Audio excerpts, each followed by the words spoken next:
Bismillahirrahmanirrahim. Assalamualaikum warahmatullahi wabarakatuh.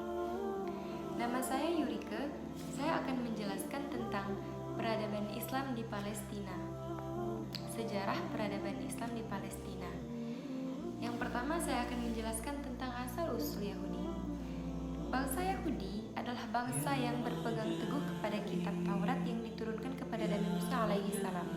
Di dalam kitab Taurat sudah jelas-jelas di sana mengajarkan tentang Nabi akhir zaman, yaitu Nabi Muhammad Sallallahu Alaihi Wasallam. Tetapi mereka tidak pernah mau mengakui kerasulan Nabi Muhammad Sallallahu Alaihi Wasallam, meskipun kedatangan tersebut memang sudah terang-terangan dijelaskan di dalam kitab Taurat yang diturunkan kepada Nabi Isa. Namun kaum Yahudi tetap menolaknya karena mereka berasal dari kaum Quraisy. Asal-usul kaum Yahudi dibahas dalam Al-Quran dan dikatakan kaum Yahudi begitu membenci kaum muslimin dan mereka bernafsu untuk mengusir mereka dari Palestina. Yahudi dalam Al-Quran, Yahudi ada 4 ungkapan. Dalam Al-Quran ada 4 ungkapan untuk menyebutkan kaum Yahudi, yaitu yang pertama Bani Israel, yang kedua Yahud, yang ketiga Hud, dan yang keempat Hadu. Dalam Al-Quran disebutkan orang-orang Yahudi dan Nasrani tidak akan senang kepada kaum kamu hingga kamu mengikuti milah mereka. Katakanlah, sesungguhnya petunjuk Allah itulah petunjuk yang benar, dan sesungguhnya jika kamu mengikuti kemauan mereka setelah pengetahuan datang kepadamu, maka Allah tidak lagi menjadi pelindung dan penolong bagimu. Bangsa Yahudi adalah pengikut Nabi Musa alaihissalam, namun mereka sangat membangkang kepada nabinya. Bahkan mereka banyak sekali menyelewengkan ayat-ayat yang sudah diatur dalam kitab Taurat. Yahudi bukan hanya sebutan bangsa, tetapi konon Yahudi juga disebut sebagai agama. Agama Yahudi disebut sebagai agama samawi yang berdasarkan wahyu Allah Subhanahu wa taala. Bangsa Yahudi disebut juga dengan Bani Israel dalam Al-Quran. Sebutan Yahudi digunakan Allah untuk memanggil Nabi Yakub alaihi salam, putra dari Nabi Ishak, dan serta cucu dari Nabi Ibrahim alaihi salam sebagai bapaknya agama tauhid. Kaum Yahudi sangat picik dan banyak menyelewengkan ajaran Nabi Musa alaihi salam, dan bahkan lebih kejamnya lagi, mereka menuduh Nabi Musa alaihi salam mengidap penyakit kusta. Masya Allah, na'udzubillah min dzalik. Dalam Al-Quran, kaum Yahudi disebut kaum yang bersifat sombong dan suka membuat kerusakan di muka bumi, dan juga menjombongkan diri dengan sombong yang amat besar, amat sombong dan angkuh. Tidak mengherankan sampai saat ini Israel melakukannya terhadap Palestina. Kekejaman bangsa Yahudi bukanlah hal yang baru dalam sejarah, dan sesungguhnya kata Allah Subhanahu wa taala, dan ingatlah dengan rahmatku dan nikmatku, dan telah aku anugerahkan kepadamu dan telah melebihkanmu atas segala umat. Memang sudah terang-terangan Allah di dalam Al-Quran, Allah telah menjelaskan kaum Yahudi kepada kita, dan saat ini kita hanya bisa berdoa untuk agar saudara-saudara kita di Palestina kuat dan tetap berpegang teguh kepada Allah Subhanahu wa taala. Penguasaan khilafah Islamiyah atas tanah Palestina dimulai pada masa Khalifah Umar bin Khattab. Wilayah Palestina yang sebelumnya berada di bawah kekuasaan Romawi Timur berhasil dikuasai oleh tentara Islam pada tahun 638 Masehi yang bertepatan dengan tahun 16 Hijriah. Pada saat itu, Palestina memang merupakan wilayah yang tersisa di kawasan Timur Tengah yang belum dikuasai oleh kekhalifahan Islam. Yerusalem sebagai ibu kota Palestina dijaga dengan ketat oleh sejumlah besar tentara. Selain itu, Keberadaan sebuah benteng kokoh menyebabkan pasukan Islam tidak dapat menembus pertahanan Yerusalem dengan segera. Karena itu, untuk merebut kota ini, pasukan Islam menerapkan strategi dengan cara mengepung dan memblokade Yerusalem dari hubungan dengan luar. Dengan demikian, Yerusalem terisolasi di daerah-daerah lain dan bantuan menjadi terputus. Pengepungan Yerusalem ini berjalan waktu demi waktu yang cukup lama. Hal ini disebabkan adanya persediaan logistik yang memadai bagi penduduknya untuk waktu yang lama. Namun, akhirnya uskup agung kota ini, yaitu Patriarch Sophorius, memutuskan untuk menyerah dengan jalan damai. Kebijakan ini diambil untuk menghindari pertumpahan darah. Menjelang musim semi 638 Masehi, sebuah delegasi keluar dari kota dengan misi damai. Dalam perundingan antara kedua pihak, disepakati penyerahan Yerusalem dengan 3 syarat.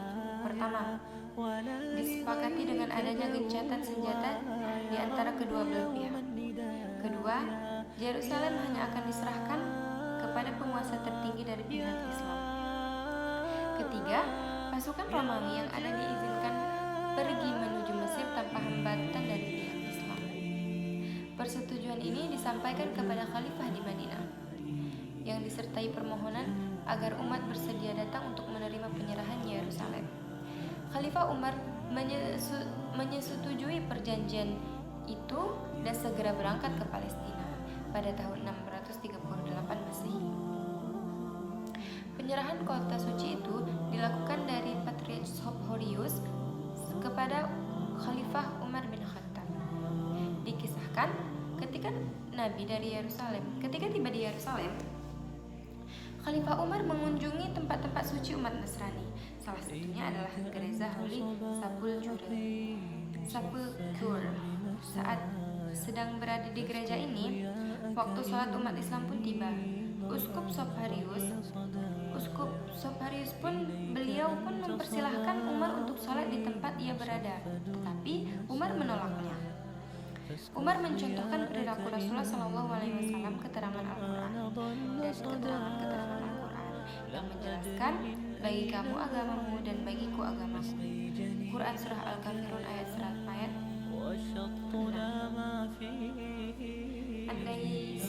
Andai saya sholat dalam gereja, umat Islam ini akan mengenang kejadian ini dengan mendirikan sebuah masjid di sana, dan ini berarti mereka akan memusnahkan Holy Sepulchre.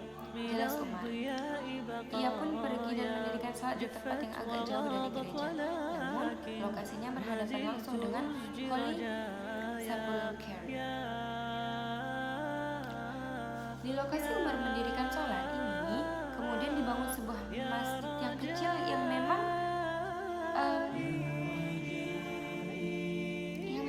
dipersembahkan untuk sang khalifah. Bangunan masjid tersebut menjadi cikal bakal Masjid Kubah Batu atau Qubbadus Sakroh. Selanjutnya, ekspedisi Islam dilanjutkan ke wilayah sekitar Yerusalem. Panglima Yazid bin Abu Sufyan dengan mudah menaklukkan Gaza, Askalon, dan Kaisarea atau daerah-daerah yang berada di wilayah Palestina. Palestina di bawah kekuasaan umat Islam pada saat itu berkembang menjadi sebuah wilayah yang multikultur. Umat Islam, Nasrani, dan Yahudi yang berdiam di wilayah Palestina pada masa itu hidup berdampingan secara damai dan tertib. Sejak awal menaklukkan wilayah Palestina, penguasa Islam tidak pernah memaksakan agamanya kepada penduduk setempat, tetapi mereka tetap diperbolehkan menganut keyakinan yang lama.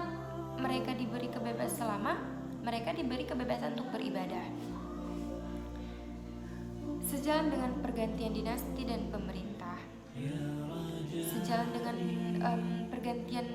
yang memerintah Palestina berturut-turut berada di bawah berbagai kekuasaan, mulai dari dinasti Umayyah, dinasti Abbasiyah, dinasti Seljuk, dinasti Fatimiyah, kaum salib Eropa, dinasti Mamluk, dan Turki Utsmani yang terakhir ini menguasai Palestina selama 2 abad. Ketika kekhalifahan Islam dipegang oleh dinasti Umayyah,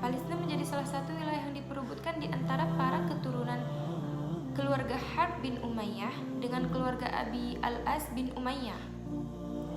Saat Marwan bin Hakam atau Marwan I diangkat menjadi khalifah untuk menggantikan Khalifah Muawiyah II, Palestina berhasil ditaklukkan dan dikuasai oleh keturunan keluarga Abi Al-As. Khalifah Marwan I sendiri merupakan keturunan Umayyah dari garis Abi Al-As. Pada saat itu Abdul Malik bin Marwan menjadi khalifah menggantikan ayahnya Khalifah Marwan. Khalifah ayahnya Marwan I. Ia mempersilahkan pembangunan masjid kubah batu. Masjid ini mulai dibangun pada akhir abad ke-7 Masehi. Sementara pada Khalifah Walid bin Abdul Malik atau Al-Walid, ia memerintahkan pembangunan kembali Masjid Al-Aqsa. Dinasti Umayyah menguasai Palestina dari kurun waktu 661 Masehi sampai 770 Masehi. Sampai 750 Masehi. Setelah jatuhnya dinasti Umayyah, penguasaan wilayah Palestina beralih ke dinasti Abbasiyah yang mulai berkuasa pada tahun 750 Masehi. Ini merupakan awal pemerintahan dinasti Abbasiyah dari Baghdad di Palestina pada saat Khalifah Al-Mutawakkil atau Khalifah ke-11 dari dinasti Abbasiyah memerintah. Ia menunjuk putranya Al-Mu'ayyad menjadi gubernur Palestina dan Suriah. Pada tahun 669 Masehi, dinasti Fatimiyah yang berkuasa di Afrika Utara, Mesir dan Suriah berhasil menguasai wilayah Palestina. Kecuali Askalon beralih ke dinasti Seljuk. Dengan dikuasainya wilayah Palestina oleh dinasti Seljuk, secara resmi Yerusalem kembali lagi dalam pelukan pemerintahan dinasti Abbasiyah. Cukup sekian video yang dapat saya sampaikan. Lebih dan kurang saya mohon maaf. Wassalamualaikum warahmatullahi wabarakatuh.